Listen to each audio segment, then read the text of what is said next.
നമസ്കാരം, good evening. ഞാനിപ്പോൾ എവിടെയാണെന്ന് അറിയാമോ? ഏരീസിലാണ്. ഏരീസ് പ്ലസ് റിവ്യൂ എടുത്തുകൊണ്ടിരിക്കുക. അതുകൊണ്ടാണ് ഇപ്പം വീഡിയോയ്ക്കൊന്നും വരാത്തത്.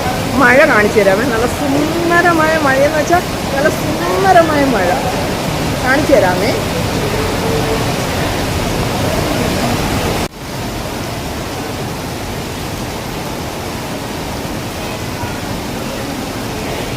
ഞാൻ പറയാൻ വന്ന വിഷയം എന്താണെന്ന് വെച്ചാൽ, ഇപ്പം പെട്ടെന്ന് വേടൻ അറസ്റ്റിലായി എന്നൊരു വാർത്ത നമ്മൾ കണ്ടു.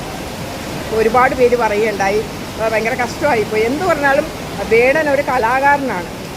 കലാകാരനെ നമ്മളെപ്പോഴും സപ്പോർട്ട് ചെയ്യണം. ഇപ്പം കഞ്ചാവ് പിടിച്ചു എന്ന ഒരു കേസിലാണ് വേടൻ അറസ്റ്റിലായിരിക്കുന്നത്. അപ്പോൾ ഞാൻ എപ്പോഴും കലാകാരെ സപ്പോർട്ട് ചെയ്യും. എനിക്ക് വേടൻ എന്ന വ്യക്തിയിലെ കലാകാരനെയാണ് ഞാൻ സപ്പോർട്ട് ചെയ്യുന്നത്. അദ്ദേഹത്തിൻ്റെ പേഴ്സണൽ കാര്യത്തെക്കുറിച്ച് പറയാൻ